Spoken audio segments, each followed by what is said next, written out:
It's just past midnight on a quiet Minnesota back road, the kind of place where the world feels like it's shrunk down to a narrow tunnel of headlights and gravel. You're 19. Classes are done. You've said goodbye to your friends and the little college town behind you. It's time to go home. The sky is black, the fields are dark, and the only sounds are your tires on the road and the hum of your Chevy. You miss a turn, or maybe the shoulder crumbles under you. Either way, the car slides, bumps, and suddenly you're tilted in a ditch in the middle of nowhere. No other cars. No porch lights. No town glow. Just you, a stuck car, and your phone. You call your parents. You're listening to Fear Files, Real Cases. Dark Details. Tonight, we're outside the small city of Marshall in southwestern Minnesota, walking into one of the most unsettling missing persons cases in recent American history, the disappearance of 19-year-old Brandon Swanson, who vanished in 2008 while he was on the phone with his parents. The call went on for nearly an hour. Then there was a short phrase, a small sound, and then nothing. Before we begin, a quick note, this episode involves a real missing young adult. Please listen with care, and remember that behind every case is a family who is still waiting. You grow up in Marshall, Minnesota, a small city surrounded by farmland and long, straight roads that people drive in their sleep. You graduate high school, move on to study wind energy at a community and technical college campus in Canby, and you do the usual end of semester thing, a couple of parties, some drinks, goodbyes, and see you next year. It's May 13, 2008, sliding toward the early hours of May 14. Spring in the upper Midwest is still a little cold at night. Out on those rural roads, the darkness feels bigger than it should. Sometime before 2 a.m., you get in your green Chevy Lumina and head for home. It's not a long drive. You've done it before. But distance and familiarity don't matter much when it's dark. Your phone is your only lifeline, and every rural road looks like every other rural road. For reasons we still don't fully understand, your car ends up off the road, tipped into a shallow ditch near a gravel track by farm fields. The car isn't wrecked. The airbags don't deploy. You're not bleeding. There's no explosion, no dramatic crash, just the quiet realization that the wheels aren't gripping, and you're not getting out of there on your own. You grab your phone and call the people almost anyone would call in that moment. Your parents. On the other end of the line, Brian and Annette Swanson are at home in Marshall, settling in for the night. The phone rings. It's Brandon. He sounds frustrated but not panicked. He tells them he slid into a ditch on the way back from Canby. He says he's fine, no injuries, no smoke, no immediate danger. He just needs a ride. He also tells them where he thinks he is. He believes he's near the small town of Lind, a few miles southwest of Marshall. That's where he says to start. They keep him on the phone as they drive out in their pickup truck, rolling through the night toward their son.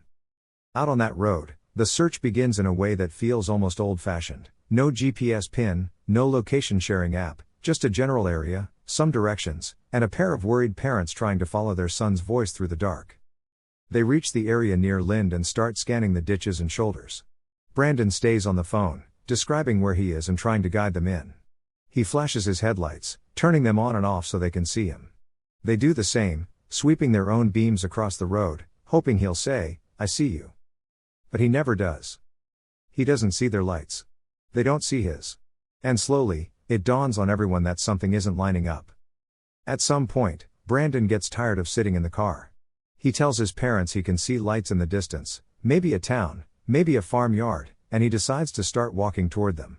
He believes those lights are Lind, and that if he walks in that direction, they can meet up in the parking lot of a local bar that he mentions by name. His dad, Brian, drives to that bar and waits, phone pressed to his ear, talking to his son as Brandon walks in the dark. Imagine this part from Brandon's point of view. You leave the safety of the car, step out into the cool night air, and your world shrinks down again, this time to the bobbing circle of your phone screen and the crunch of something under your shoes. Gravel, maybe. Dirt. You can hear water somewhere nearby. You're moving through the black with a phone held to your ear, talking to your dad, describing fences, fields, and the sound of running water. On his end, your dad is driving slowly, window cracked, trying to match your words to something he can recognize. A fence line. A crossroads. Anything. The call goes on. 10 minutes. 20. 30. By now, your parents know this isn't a quick pickup anymore. They're driving, doubling back, checking roads, keeping you on the line with the kind of constant, worried conversation that doesn't really have a script. Okay, what do you see now? Are you near a road or a field? Can you see any houses? Just keep talking, okay? Stay on the phone with me. At some point, your mom takes the phone for a while. Then your dad. Then your mom again. They're doing what parents do, handing the phone back and forth, trying to stay calm for you, even as the knot in their stomach tightens with every minute that passes. The call lasts about 47 minutes. That's a long time to be out there walking in the dark, not quite sure where you are, listening to a voice in your ear and trying to follow a set of invisible directions. And then, right around 2:30 in the morning, your dad hears you interrupt yourself. Oh, shit. Just those two words. No scream. No long struggle. No crash in the background. Then silence. On the other end, Brian and Annette call out his name into the phone. They keep the line open, hoping he dropped it, hoping he can still hear them and maybe follow the sound. They eventually hang up and call back, over and over. The calls go to voicemail or ring out. No answer. Back in Marshall, the rest of the world is asleep. For the Swanson family, the longest morning of their lives is just beginning. At 6:30 a.m., they report Brandon missing. And the response they get is one a lot of families of missing adults have heard in some version. He's 19. College kid. He's probably just out blowing off steam. It's his right to be missing.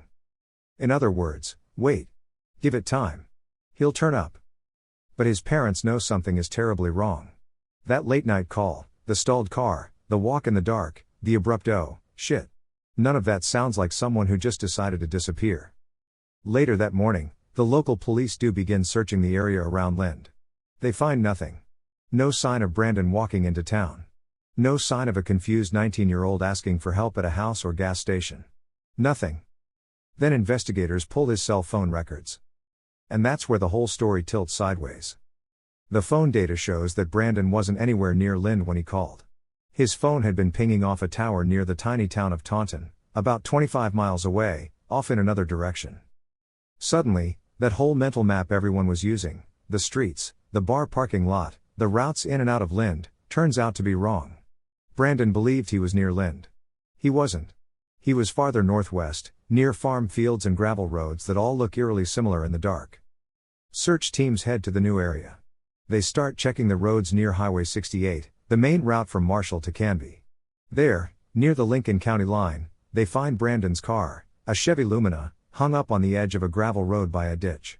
The undercarriage is stuck just enough to keep the wheels from getting traction, but otherwise the car is fine. The doors are open. The keys are missing. There are no signs of a struggle around the vehicle, just grass and gravel, no clear footprints to show which direction he walked. From that point on, the search turns into a patchwork of land, water, and questions. Investigators use the phone tower data to narrow down a search radius, roughly 5 miles around that tower. They bring in search dogs, volunteers, and boats from the state's Department of Natural Resources. A bloodhound team picks up a scent trail they believe may be Brandon's. It moves along field roads, crosses fences, passes near the Yellow Medicine River, and seems to head toward an abandoned farm site. One version of the trail suggests he may have reached the riverbank and possibly crossed to the other side before the scent disappears. The idea that he might have slipped or fallen into the river leads to multiple searches along the Yellow Medicine, boats, gates placed in the water, people walking the banks, even the sheriff personally walking miles of shoreline day after day. For years, search teams return when the crops are low and the snow is gone, spring and fall, covering more than 100 square miles over time. They never find him. No clothing. No phone. No remains. No confirmed trace. So what happened after that quiet oh, shit at 2:30 in the morning? We don't know. Theories fall into a few main categories. 1. Brandon misjudged the terrain in the dark, slipped, and was injured or killed, possibly by a fall, exposure, or drowning in or near the river. Some investigators lean toward the river, especially given the dog tracks, but his mother has pointed out that one dog's trail appeared to cross the river and continue on, making that less certain than it sounds. 2. He encountered someone out there. Maybe a passing driver on a back road. Maybe a person on foot or in a nearby property. There's no clear evidence of foul play, no obvious crime scene, no blood, no signs of a struggle near the car, but the possibility of an encounter can't be ruled out. 3. He intentionally disappeared. Investigators have to consider it, but his parents and friends don't find it believable.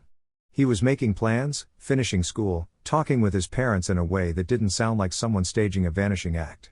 And almost everyone agrees, if he had gone off to start a new life, something, some tip, some sighting, some trace, probably would have surfaced in the years since. Instead, what this case left behind wasn't just grief and questions. It changed the law. In the months after Brandon's disappearance, his parents kept their porch light on every night, symbolically, in case he came home, practically, as a way to say, we're not giving up. They also did something else. They started pushing for changes to Minnesota's missing person procedures for adults. At the time, police had more leeway to delay opening a formal investigation for missing adults, especially if there were no immediate signs of a crime. The Swansons argued that this delay, the attitude that a 19-year-old had a right to be missing, could cost lives. A state representative whose district included Marshall listened. In 2009, Minnesota passed what became known as Brandon's Law. It expanded the state's missing child program to cover missing persons of all ages, and it required law enforcement to begin investigating right away when someone is reported missing under suspicious or potentially dangerous circumstances, no more automatic wait and see because the person is legally an adult. Officers are now expected to promptly determine if a missing person could be in danger, notify nearby agencies, and treat those first hours as critical, not optional. Other states have since adopted similar laws, inspired in part by Brandon's case. Brandon's Law has probably helped people whose names we don't know, in cases that never made national headlines. That doesn't erase what happened to him, but it means that somewhere, another family got faster help because his parents refused to accept he has a right to be missing as the end of the story. As of today, more than a decade after that night on the phone, Brandon Swanson is still missing. No remains have been identified. His case is still open. His parents still live with the reality that their last conversation with their son ended mid-sentence, on a dark road, between a stuck car and a set of distant lights that never resolved into safety. If you're listening to this and you live in or around western Minnesota, you may have driven those roads. You may have driven right past the fields and riverbanks that have been searched and searched again. You may have passed a porch with a light that stayed on years longer than most.